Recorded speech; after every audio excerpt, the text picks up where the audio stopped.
All right. You see the timer at the top, the little red Yep, box? and Okay. live, That seven lets you, seconds. yeah. All right. I'll get it started. Welcome to Random Vets and Real Stories. Today's guest is Petty Officer Tim Johnson. How Hey you doing, Tim, buddy? pretty good. How you doing, brother? Good. All right. I introduced you as a petty officer. What was your rate in the Navy? I was originally AMH, Aviation Structural Mechanic Hydraulics, but then after working the flight deck and after the first cruise, I cross-rated to AK, Aviation Storekeeper, and got out of the second class. Okay. All right. Where are you originally from? Little town in Missouri called Crocker. There's less than 1,000 people in it, not even a stoplight, Wow. small. Yep. All right. Describe your childhood. What was your childhood like? Um, it was different. Had pretty mean dad, but which is why I focused on going in the military is to get away. But had two great brothers and mother was which was fantastic. So I had a pretty good childhood still. Okay. You briefly touched on your dad there. Describe your parents. Dad was he was a son of an army vet, 20 plus years retired, and he just he was a tough one. Um, but but he was there, so a lot of guys didn't have that. So at least I had that. But my mom, she was fantastic and loving. Her everything to her was all about her family. So her kids were number one all the way till when she passed away. Um, so she was a good woman. Yep. All right. Um, you mentioned that your briefly that your grandfather was an army guy. Uh, was he who influenced you to come into the military, or was there someone else? I'd say both of them. Both my grandfathers were retired Army. One was retired staff sergeant, and the other was retired master sergeant. Um, Both were in World War II in Korea, and so I grew up right outside of Fort Leonard Wood, Missouri, and so that also kind of drove me. And seeing war movies and seeing the GI Joe stuff when we were kids and all that kind of influence had me by the time I was 13 years old thinking military was the only place that was going to be what I needed to get out of my town. Um, and started a completely different life of stuff that you wouldn't be able to do anywhere else. Oh yeah, I'm from a small town, kind of like where you're from, and um, I would have not got seen half of the or a quarter of the things No, are that I've got to see. Okay, what year did you enter service? 83. And then I was on delayed entry for 10 and a half months. Okay. Uh, what job or jobs did you perform while you were in the military? Oh, started off with after getting off a temporary assigned duty. After getting off of that, it was right to the line in Virginia Beach. Can't remember what hangar that was. I don't know if you Uh, remember. yeah, I don't remember. I think 200 was the last one I That's what I'm remember thinking being. too. 200 was Okay. the last one. Okay. Um, but yeah, so started off at the line and was on the line for, I don't know, 3 or 4 months before we deployed, I think. That's where I met you. Yep. I Yeah, think we, TJ and I we crossed paths at VF 32. Yeah, I think that was our first assigned true job other than TAD or something like that. Yep. All right. What did you do after you left the line check? I went to work in supply, which is pretty cool. Um, and did that until I left in August of '87. Okay. Once you left VF-32 in '87, where'd you go? I went up to Brunswick, Maine, VP Squadron, TAR, training in administrative. What is it? Training in administration of reserves. Training active reserves or something like that, I think. Yeah, basically that's what it is anyway. Right. Training the reservists, and did that for another 4 years until I got medically discharged. I did. I expedited material for them. They had P3 Alpha, Bravo, and Charlie. So they had an old Alpha that nobody had parts for. So I was getting them parts out of the desert at Davis Monthan Air Force Base and getting them to pull them off of there where nobody else could get them. But I enjoyed that for quite a bit. It was completely different than fighter community though. Just a different world altogether. It was hard for me to kind of get used to.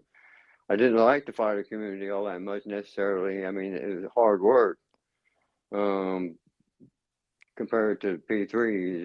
It was laid back, and I just wasn't used to that laid back aspect of it.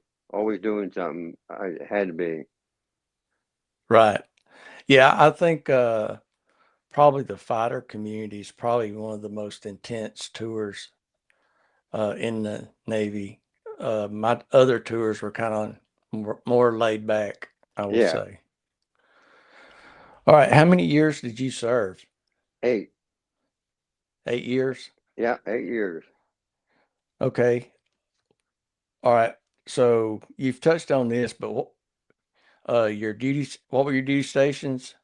VF-32 at NAS Oceana and VPMAU Master Augment Unit in NAS Brunswick, Maine. Okay. Describe each of your commands. Each one. VF-32, it was the shit. It was good. We got very lucky the first time out the door. Picking up a fighter squadron and picking up VF-32. I don't think I could have got any lucky going to any other squadron. I don't think I'd been as happy with. And when I cross rated, I could have went back to A school and picked another A school, but I didn't want to leave VF-32. I was getting back to the 32 again. We were pretty slim, so I was like, no, I'll just cross rate over into AK and I'll stay in the squadron. And which I did and very much enjoyed it. Okay. So what was the VP? I know you mentioned the VP community was laid back, but Wow. what was y'all's schedule like? Did y'all have flights every day or what was that like? Yeah, usually there's something going up every day, but not necessarily either, especially with the snow. But the snow was a big factor. Playing Navy in the snow is no fun, um, especially working the line or something like that. It's crazy. But it was laid back. It was more peaceful. There was nobody like Master Chief Holbert sitting in mains control or screaming on the bitch box, for airframes to get their asses in the gear. You didn't have that. It was all nice and peaceful, and they knew what they had. So, um, but long lunches, liquid lunches, you know, um, and I'm like, man, you got to be. I can't do this every day, you know, Right. and it wasn't like that. all the time, but it was like that a lot. But it was still fun. Okay, but between the two, which one stands out?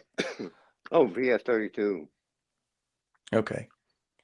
And I would do VS-32 again if I had a chance now. There's no question. There's, Yeah, it's kind of been the sentiment of everybody I've talked to that we kind of grew up together. We're all yeah, we young. did very much Yep. so. All at the same time, same place, and same Yep. experiences, um, and we're all about the same age and seeing the same things, as little or nothing, from small towns all over the place, and then getting out All, right on the big ship and hitting Liberty ports and hanging out, and yeah, it was all different ball game at that stage. yep. I remember one night, I think it was, yeah, me and you were on the flight deck one night in heavy seas Oh and yeah, took a wave over the flight deck. yep, I remember that well. You could hear all the chains just as stretching. We had them Yep. tied down for heavy seas, and you could just hear them just as stretching. Yep. That was no fun. All right. So, what was the favorite place that you visited? I'd have to say Benidorm, Spain was my favorite. I think I loved Israel too, but Benidorm was really cool. I would go back there. Yeah, I enjoyed Benidorm. If I chose to go back to Spain now, I think I would try to go there. Yeah, I, Palma was fun, but Benidorm it kind of stood out for me also. yeah. There was a lot more uh, people that wintered there from Britain and around Europe. So there was a lot of English speaking people there, which helped a lot.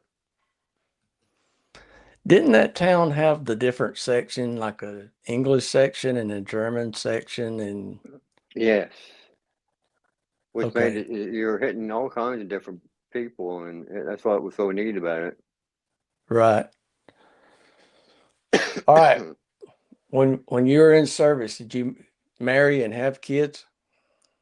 No, we didn't have any kids, but did get married. Been married for 41 years now. Oh, geez, 40, yeah, 41. Almost getting ready to be 42. Yeah, we just had our 40th. So, um, yeah, it's Congratulations. yep, congratulations to you. You know, it's kind of unique. You were married while you were in service when we were in Vera of 32, and I was married. So we had to be a little bit more responsible Oh, yeah. instead of living in the barracks. Yeah. The barracks life wouldn't have lasted too long being married, Right, playing around like we did with drinking and just being goofy. right. All right. So after you left the service, where have you lived? Oh, geez.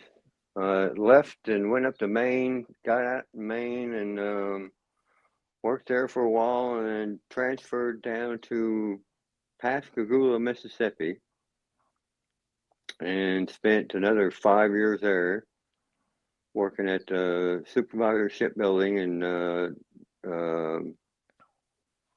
for NAVSEA. And then now up and went back up to Maine, and then from there back in Canada or in Canada. So I live in Prince Edward Island, Canada now. And it isn't Tracy, your wife, from Canada, that Yeah, area? this is her home. So we spent 20 plus years down in the States and figured it's time to come up here. Yeah, And it's a that was beautiful place. 25 years ago. Yeah, it's a beautiful place up there. I've never been there, but I see some of the pictures that you guys post, and it's awesome. Come on up anytime, brother. All right, next Hey, question. pause it for a Uh, second if you would. yep. I got to get something. All right. Do you keep in contact with your military buddies? Lots of them every day, pretty much. Yeah, I was telling several people I talked to that Facebook has probably been the greatest thing for us military guys to be able to stay in contact with our buddies.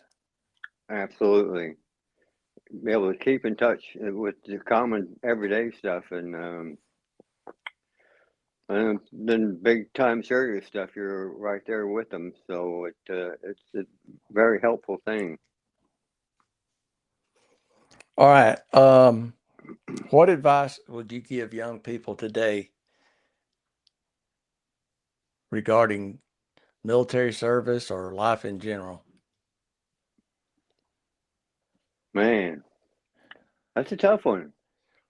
Um, for me, it was a military was an escape and a purpose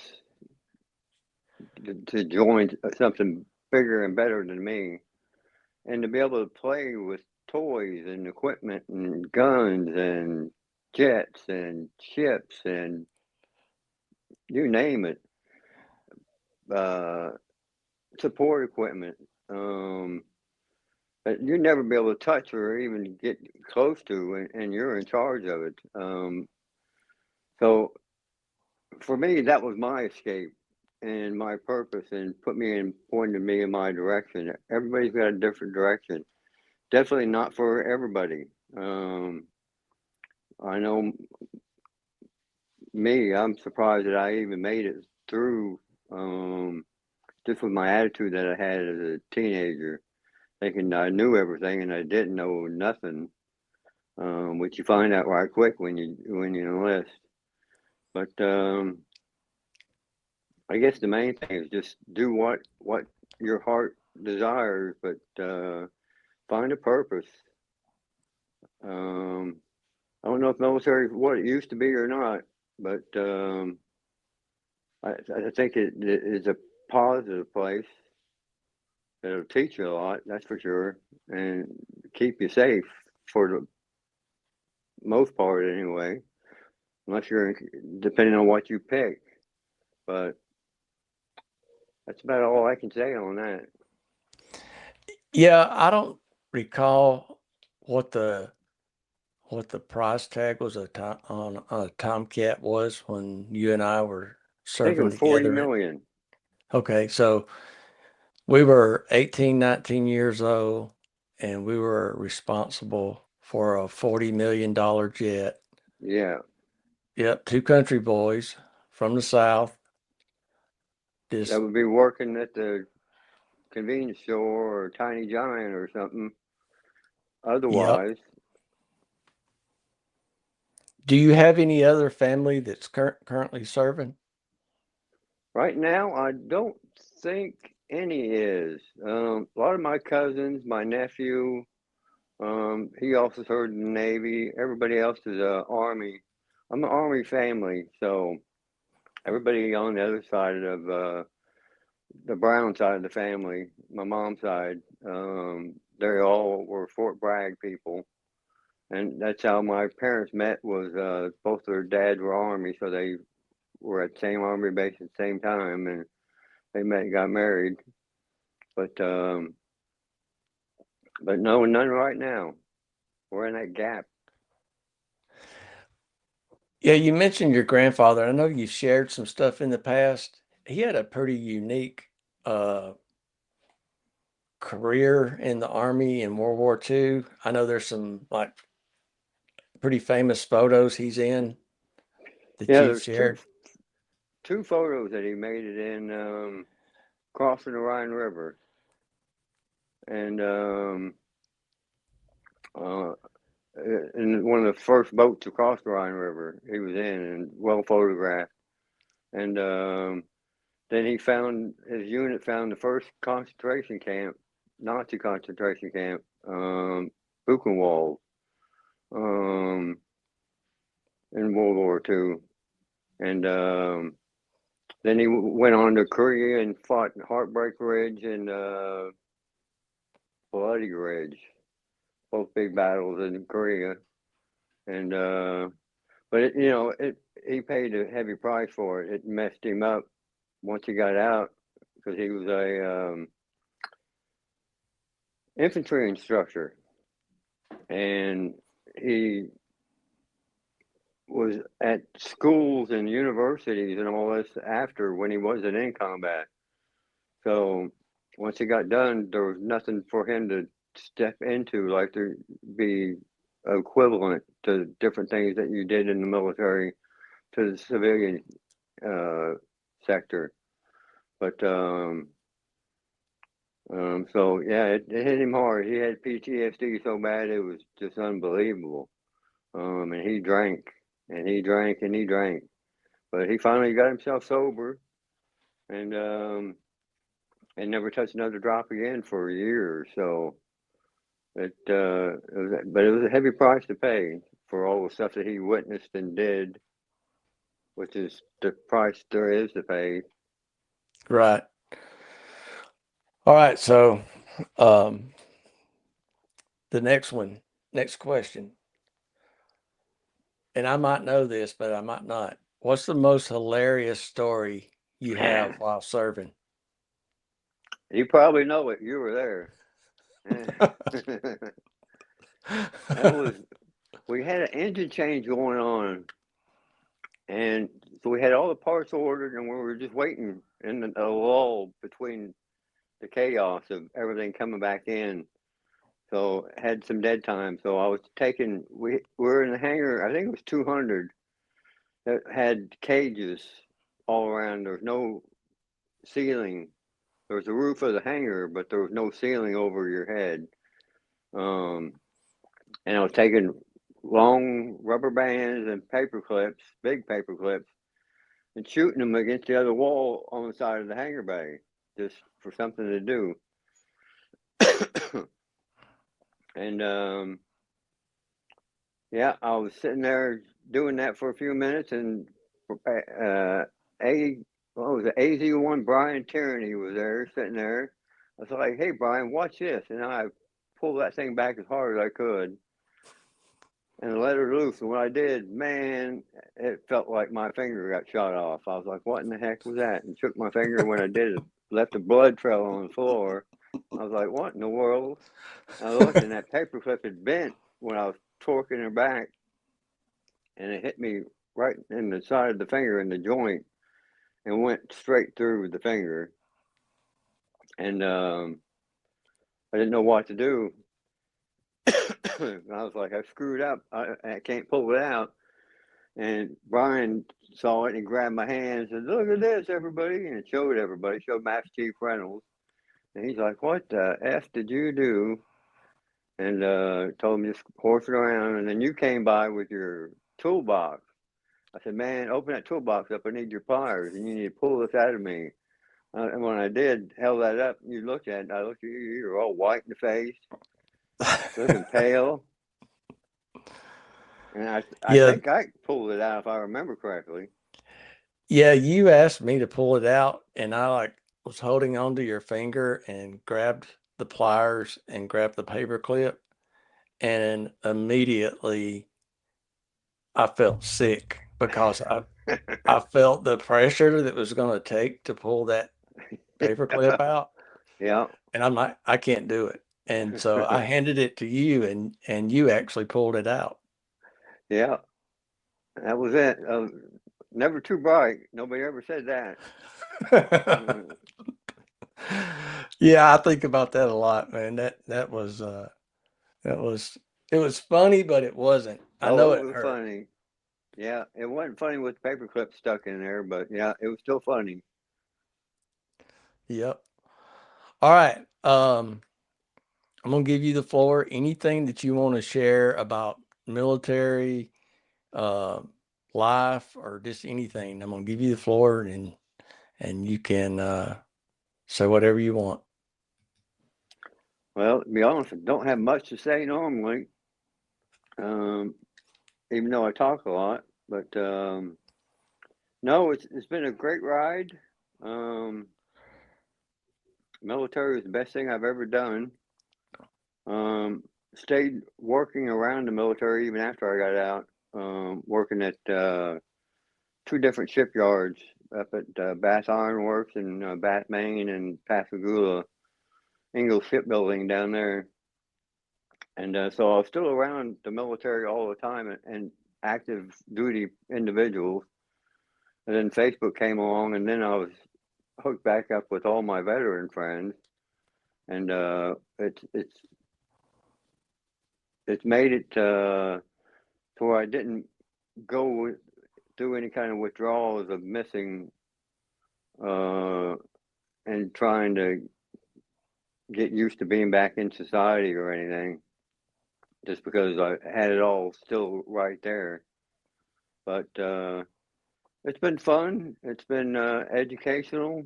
Got to see a lot of things and do a lot of things and meet a lot of people, and it's been great. I'd do it all again in a second. Wish we could. Yeah, you mentioned that you were hurt while you were serving. Do you want to share anything about that, or? Well, I took a tumble on the flight deck, which was no big deal. We all took tumbles on the flight deck. But I hit stop when I hit the main mount. It was on a parked aircraft. It was no big deal. I bounced and I went back to work. That's what we did. And unless I was ever thought about it again. But then when I transferred up to Maine, we did a self move and moved all the stuff into our apartment. And immediately my back just went out and I couldn't stand up straight, couldn't walk, didn't know what was going on. And wound up going to medical, and they x-rayed me and found three of my lower vertebrae had been fractured, and asked if they took x-rays, and I said no, and they said, well, it's within the last year. And I said, well, that's probably what it was from then. So but yeah, so I kept that up until for 3.5 years working at VP Mao, and got sent down to see a specialist one day, and thought they were going to do surgery on it, and they came up and said we're going to medically discharge you. So I was like, wow, that sucks. I was in for first. I was up for first class, and was up for orders in a few months too. So I was looking to continue. So it put a damper in things, but it was what it was. Nothing I could do about it. Right. Life goes on. Oh yeah. All right. I got one more question. I think you've already answered it, but I'm going to ask it. Would you do it again? In a second. In a second. If they had a gray hair Navy, I'd probably join it too. That's a Yep. Challoner. Yep. Um, I think that's the sentiment of most guys. Definitely all the VF-32 guys that I have interviewed. Um, those are some hard days at work. Big Um, time. But loved but every bit every of it. oh yeah, it helped us all. I think later in life, Yep. just you know, in the civilian world, people think they have it bad, and they don't really understand what bad is. Exactly. Yeah. And As I'm far thinking as of some work. bad stuff too. Yeah. Yep. That was very difficult. Just working in the galley alone was difficult. Oh yeah. Yep. The temporary assigned duties that they sent us to weren't always easy. No. I think I think I when I got to Oceana, I had to go to the chow hall at 3:30 in the morning or 4:30 in the morning, and I think I worked till past lunch. But I wasn't a early riser kind of person, and No. not that early. I did And the same tour too. I did TAD there as well. Best Yeah. TAD I had was Chiefs mess on the Indy, on Okay. the Independence. I got Chiefs mess there for 3 weeks, and oh, I ate so good. I've never been treated so good. The Chiefs were all cool down there. It was their own little world. So it was a surprise to see and nice to see. You did the Independence and the Kennedy cruise? Yep. All right. I'm going to ask your opinion. Which one of those two ships did you enjoy the most?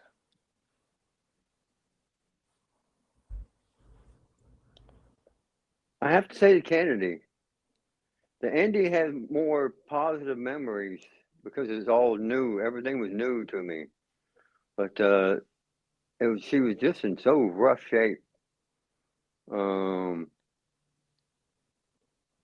it's still tough to call that on which one was better. But I Yeah, I think I think enjoyed the the Indy was nice, but not as nice as the Kennedy was. I think the Independence is always going to have a special place because it was the first cruise. Yeah, Um, the Kennedy was definitely a lot nicer. Um, and just the name of the ship is a very political um, name. So very. when we went to the Mediterranean, I, I, I don't think we were out to sea more than a couple of weeks at a time, No, max. we had Sometimes we our were out liberty. and Yep. Sometimes we were out and back in a port the next day. Yep, Um, which I liked. That was good. oh yeah. Yeah, that was a fun cruise. But we got extended for Terry when they had Terry Waite or something kidnapped in Lebanon. We were getting Yep, ready to come home. yep. I've forgotten all about that, as a matter of fact. Yeah, because we were over at I had gotten off the ship first day in port in Barcelona, and we were getting ready to come back across the Atlantic and come home. And Shore Patrol was out in town, probably I think 10:30 in the morning, telling us to go back to the ship. And we're like, man, we just got off. And they're like, no, go back to the ship. We're leaving. And Yeah, I remember that now. I think was that Malaga, Spain? I thought it was Barcelona. It might have been Malaga. I can't Um, remember. My memory's not the best at this stage in life. So I I know that I was on a Liberty boat. And for any civilians that are watching this, the carriers in all of our foreign ports, we never pull pier side. We are always no, anchored out in the bay because we were too big to go pier side. And so I was on the Liberty boat that day heading back to the ship, and we were talking saying, well, wonder what's up. And we launched an aircraft, a S-3, with the ship anchored in the bay. huh? And I was like, boys, something serious. I didn't Because, didn't remember that. um, because when you're doing flight ops on a carrier, the carrier always turns into the wind and Yep. all that kind of stuff to get as much wind over the flight deck as possible when they're launching these planes. And when they launched that plane and the ship was anchored, I was like, something's up. Yeah, no doubt. That's a first. Did you see I think it was the Nimitz that was next to us when we left? Did you get to see them launching and recovering airplanes when we were headed to Lebanon? No. Yeah, I think it was the next morning or a couple days later. I got up one morning to go in and looked out, and the Nimitz was like, I don't know, 1,000 yards off to our starboard side, and they were launching and recovering airplanes. Huh. And I was like, so that's what it looks like. Yeah, it'd Because, be neat to see a different perspective of it. yep. But yeah, that was I think we did 7.5 months Yeah. before we got back there. All right. Well, I'm gonna wrap this up, and I want to thank you for coming on. It's you're one of my top 10 folks that I wanted to interview, and Well, good. and Glad I to and do it. I yep, and I asked you, and you're kind of on the fence, and I was like, I respect it, but then you reached back out to me, and I'm glad we're doing this. But I hope to get you back on at some point. We may do a um, more deep dive into life in VF-32. Um, Perfect. I'll have to I'll have to figure out this podcast thing a little bit better, but I can add multiple people on Oh, these, that'd be interesting. so we can have a team discussion Yeah, with squadron mates, and I think that might be pretty good. So, but that would be entertaining if nothing else. yeah, Yeah. yep. But thanks again for coming on. Thanks for having me. All right, I want to thank everyone for watching. Remember, if you like our content, subscribe, share it with your friends. We'll see you on the next one.